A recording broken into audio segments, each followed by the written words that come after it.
On the morning of September 24, 2025, a sense of normalcy was shattered when gunfire suddenly erupted outside a U.S. Immigration and Customs Enforcement facility in Dallas, Texas.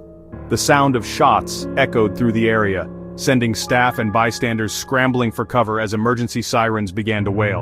An armed individual, taking advantage of the routine transfer of detainees, launched a targeted and deliberate attack, exploiting a critical moment of vulnerability when security was momentarily stretched thin.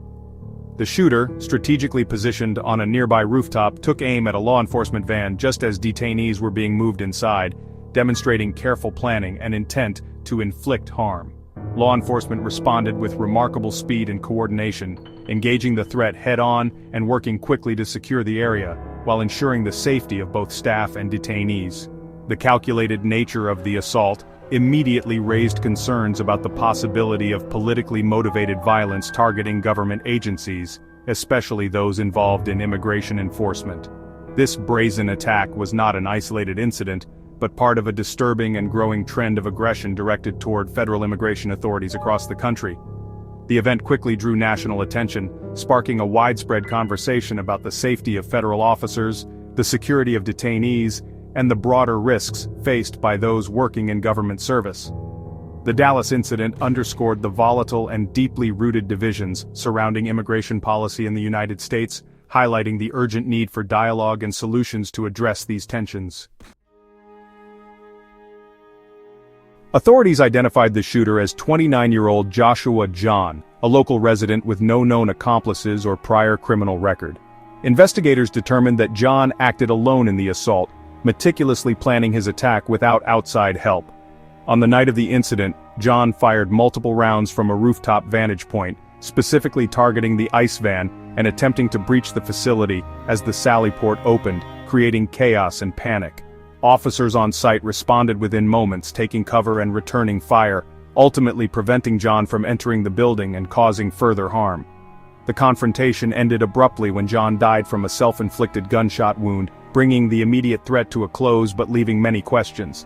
Evidence at the scene revealed anti-ICE messages inscribed on John's ammunition, confirming that the attack was politically motivated and aimed at law enforcement. The FBI is now investigating John's background, digital footprint, and possible online influences to understand his path to radicalization and what led him to this violent act. This case highlights the growing dangers of ideological extremism escalating into violence, and the challenges law enforcement faces in preventing such attacks. The attack serves as a grim example of how targeted animosity toward law enforcement can have deadly consequences, affecting not just officers, but entire communities. In response, authorities are working to strengthen security measures and prevent similar incidents in the future, emphasizing vigilance and community awareness. The attack's toll was immediate and tragic, sending shockwaves through the community and law enforcement agencies alike. 3 detainees in the transport van were shot, 2 lost their lives at the scene, and 1 survived with injuries, now recovering under medical supervision.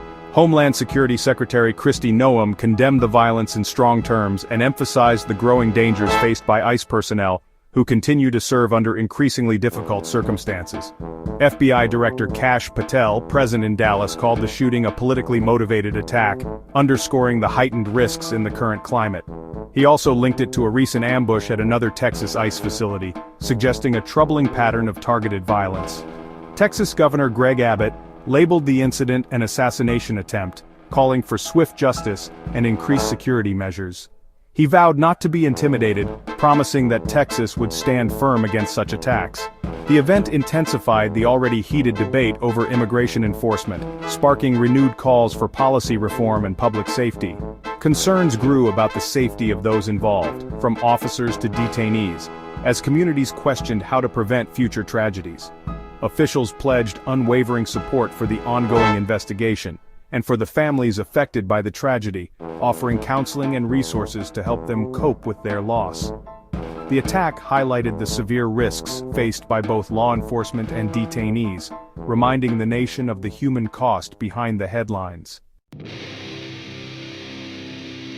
The Dallas ICE facility had faced a viable bomb threat just a month before the shooting, indicating ongoing hostility.